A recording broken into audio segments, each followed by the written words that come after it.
ஓரணை மரப்பிடை பயின்ற பாவையான் என் தமிழ் மொழியை உலகத்தில் வளர்த்தி மேடையில் அமைந்திருக்கும் சான்றோர்கள் மற்றும் அரங்கையில் கிடைத்திருக்கும் அன்புக்குரிய அன்பு தோழர்களுக்கும் என் வணக்கம். தமிழ்நாடு உணவு கால கலை சங்கம் கம்பங்களை நடத்துகின்ற நூல் ஆய்வரங்கம் மற்றும் சிறப்பு கருத்தரங்கம் அரசியல் சாசன பாதுகாப்பும் மதவழி எதிர்ப்பும் என்ற டைட்டில் மிக பொருத்தமான ஒரு தலைப்பு. இன்றைய காலகட்டத்தில் பாசிச சிந்தனையையும் சனாதன கொள்கையும் கொண்டவர்கள் தமிழ்நாட்டில் எப்படியாவது அவர்களுடைய இருப்பை அவருடைய கொள்கையை நுழைத்துவிட வேண்டும் என்று திட்டம் தீட்டி செயல்படுத்திக் கொண்டிருக்கிறார்கள். எங்கோ வடநாட்டிலோ எங்கோ ஏதோ ஒரு முறையிலோ இருந்து கொண்டிருந்த சம்பவங்கள் இன்று நமது நாட்டில் நமது பக்கத்து ஊரில் நடக்க ஆரம்பித்துவிட்டன. அதற்கு சிறந்த எடுத்துக்காட்டு திருப்பரங்குன்றம் விவகாரம்.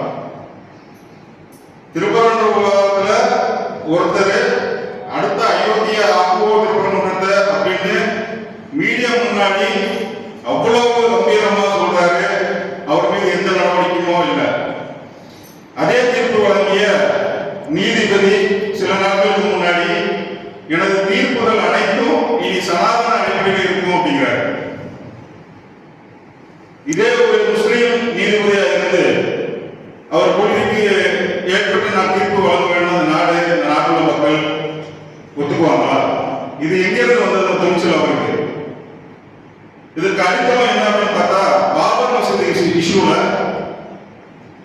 எல்லா தரவுகளும் முஸ்லிம்களுக்கு சாதகமாக இருந்தாலும் கூட தீர்ப்பு எப்படி வந்தது? பெரும்பான்மையினரின் நம்பிக்கையின் அடிப்படையில் தீர்ப்பு வழங்கப்பட்டது. ஓரிரு சம்பவங்களை மட்டும் நான் சொல்லி தலைமை செய்து கொள்கிறேன். ஒரு இஸ்லாமியர் ஒரு ட்ரெயின்ல பயணம் செய்யறாரு. ஒரு கம்பார்ட்மெண்ட்ல அவர் பயணிக்கும் போது குடும்பம் வர்றாங்க. 3 பெண்கள் 2 குழந்தைகள் உட்பட ஒரு ஆண் ஒரு கம்பார்ட்மெண்ட்ல இருக்காங்க. இஸ்லாமியர் அவருக்கே உண்டான மத அடிப்படையில் மத அடையாளத்தோடு இருக்காரு. தாடி சிப்பா தொப்பி கையில பேக்கேஜ் வச்சிருக்காரு. ரொம்ப நேரமா அந்த பெண்மணி அவரை உற்று நோக்கி கொண்டே இருக்கிறாங்க. பார்த்துக்கிட்டே இருக்காங்க. திடீர்னு போய் டிடிஆர் கூப்பிட்டு வராங்க. கூப்பிட்டு வந்து எங்களுக்கு இந்த கம்பார்ட்மெண்ட்ல இருக்கு பயமா இருக்கு, இவர் பேக்கை செக் பண்ணுங்க அப்படிங்கிறாரு. அவர் ரொம்ப சாதாரண ரொம்ப அமைதியா சொல்றாரு, இந்த பேக்ல துணிமணியை தவிர வேற எதுவும் இல்லை அப்படிங்கிறாரு. இருந்த போதிலும் அந்த பெண்மணி இல்ல எங்களுக்கு பயமா இருக்கு நீங்க செக் பண்ணுங்க அப்படிங்கிறாங்க. டிடிஆர் செக் பண்றாரு. செக் பண்ணிட்டு முடிஞ்சதுக்கு அப்புறம் அதுல ஒண்ணும் இல்லை.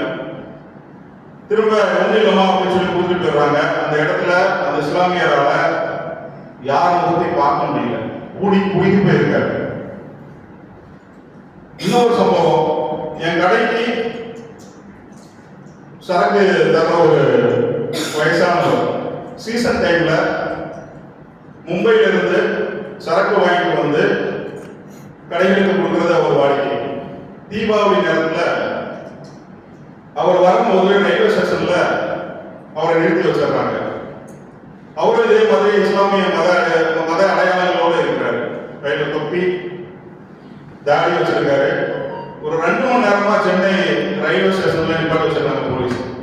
செக் பண்ணவும் இல்லை, எதுவும் சொல்லவும் இல்லை. அவர் சொல்றாரு எனக்கு ட்ரெயின் லேட் ஆகுது, நான் போகணும் அப்படிங்கிறாரு. இருங்க உங்களை அனுப்புவோம் அப்படின்னு 2 மணி நேரமா வெயிட் பண்ண வச்சுட்டு திரும்ப 2 மணி நேரம் கழிச்சு அதெல்லாம் செக் பண்ணிட்டு அனுப்புறாரு. அவர் ட்ரெயின் மிஸ் பண்ணிட்டாரு. நைட்டு பஸ் மாறி வந்து ரொம்ப சோர்ந்து போய் ரொம்ப கவலைப்பட்டு நம்ம என்ன தப்பு செஞ்சோம், நமக்கு ஏன் இந்த நிலைமை அப்படின்னு ரொம்ப புலம்புனார் ஒரு நாள் ஃபுல்லா. இன்னொரு சம்பவம், நமது மாநில மாநாட்டில் தஞ்சாவூருக்கு போயிருக்கோம். 4, 5, 6 டிசம்பர் மாதங்கள் நடந்தது. நாங்க 6ஆம் தேதி காலையில தஞ்சாவூர்ல தஞ்சை பெரிய கோயில்ல நாங்க சுற்றி பார்க்க போலாம் அப்படின்ட்டு நான் என் இணையர் சகோதரிகள் எல்லாரும் சேர்ந்து போனோம். இங்க தஞ்சை பெரிய கோயில் போகும்போது ரைட் சைட்ல உங்களோட செப்பல் பிலாங்கிங்ஸ் எல்லாம் அங்க வைக்கிறதுக்கு ஒரு இடம் இருக்கு. அங்க போய் வச்சுட்டு வந்துடணும். உள்ள போய் கோயிலை சுற்றி பார்க்கலாம். அப்படி போகும்போது நாங்கள் அந்த பிளாங்கிங்ஸை கொண்டு வைக்கிறோம், செப்பலில் வச்சு ஒரு கவரில் வைக்கிறோம். ஹேண்ட்பேக் கொண்டு போகலாம், பெண்கள் ஹேண்ட்பேக் கொண்டு போகலாம். எங்களுக்கு முன்னாடி போனவங்கலாம் ஹேண்ட்பேக் கொண்டு போகிறாங்க.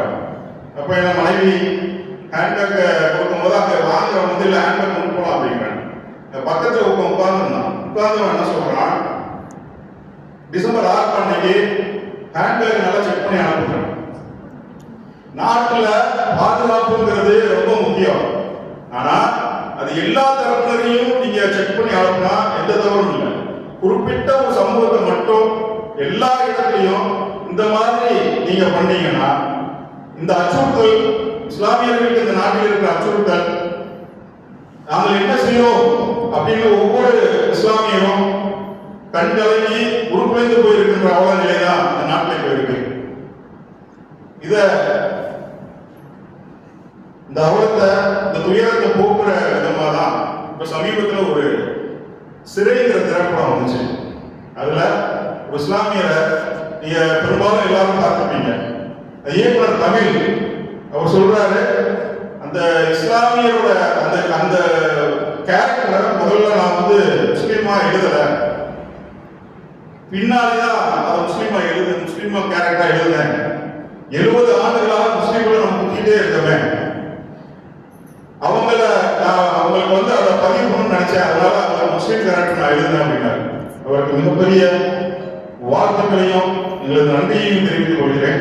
ஏன்னா பல படத்துல பல போகோ மாதிரியான கார்ட்டூன்லையும் இஸ்லாமியர்களை மதவெறி பிடிச்ச மாதிரியும் குண்டு வைக்கிற மாதிரியும் இந்த மாதிரி காமிச்சிட்டு இருக்கிற நேரத்தில் ஒரு இயக்குனர் அந்த அப்துல் ரவுஃப்ங்கிறவரை அந்த அந்த அந்த சம்பவம் உங்களுக்கு பார்த்துருப்பீங்க, திரைப்படத்தில் பார்த்துருப்பீங்க.